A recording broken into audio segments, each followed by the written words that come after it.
বৈষ্ণব না, ভেবে দেখবেন সেখানে শাশ্বত প্রমাণ করে দিয়ে গেলেন তোমার কণ্ঠ দিয়ে কোনোদিন ভেদাভেদের কথা উচ্চারণ হবে না, তোমার কণ্ঠ দিয়ে কোনোদিন অকথা কুকথা বের হবে না, তোমার কণ্ঠ দিয়ে সদা সর্বদা সমাজ সংসার রাষ্ট্র পৃথিবী গঠন করার কথা বের হবে।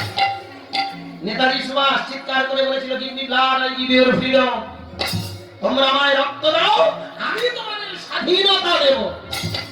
এ কথা তো বলতে পারতো আমরা হিন্দুদের স্বাধীনতা দেব, মোল্লারা দেব না। কি বলেছে কি? এগুলো বোঝার আছে না, জানেন আমরা কীর্তনে আসি কিন্তু এগুলো বুঝি না। যাদের কণ্ঠ দিয়ে বিশ্বের কথা ভাবি, বিশ্বের কথা বের হয়, তারাই তো প্রকৃত সাধক। রামকৃষ্ণ কথামৃতটা ভালো করে পড়বেন, ওটা কার কথা? রামকৃষ্ণ দেবের মুখ নিঃসৃত বাণী। এই কণ্ঠ দিয়ে যে শব্দগুলো বেরিয়েছিল, কথাগুলো বের হয়েছিল, সেগুলো একটা গ্রন্থাকারে লিপিবদ্ধ হয়েছে। ভালো করে ভেবে দেখবেন, সেই কথাগুলো শুধু কি হিন্দু ধর্মের জন্য বলেছে? কি শুধু আমাদের এই একটা জাতির কথা বলে গেছে? সারা বিশ্বের। কি বলুন?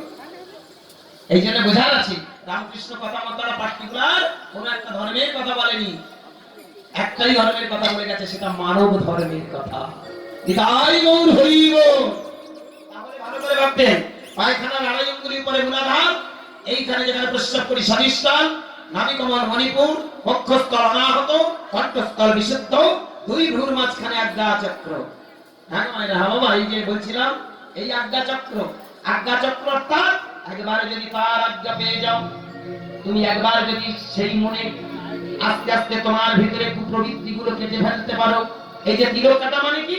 তোমার ভিতরে কুপ্রবৃত্তি গুলো কেটে ফেলো, তোমার ভিতরে অশুভ শক্তি গুলো কেটে তোমার ভিতরে শুভ শক্তিটাকে প্রকাশ ঘটাও। ভোলানাথ আর মা পার্বতী দুজনে দেখিয়ে দিয়েছিল এই অশুভ শক্তিটা তথা সব কিছু দূর হয়ে যাবে যদি তোমার এটাকে তুমি খুলে দিতে পারো। তাই চোখটা যেদিন খুলে যায় সেদিন দেখবেন দেশ সেবা হয়, সেদিন থেকে হয়ে যায় তিলক সেবা।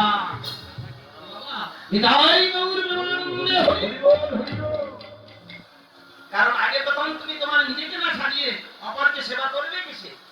নিজে না তৈরি হয়ে অপরকে সেবা করা যায় না।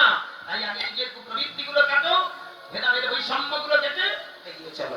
তাহলে ভক্তমন্ডলী মায়েরা আর আছে অবশেষে সহস্রা, অর্থাৎ এইখানে যেদিন মানুষ আসে এইখানে লুকিয়ে থাকে সিদ্ধি, মুক্তি, নির্বাণ, নির্বিকল্প।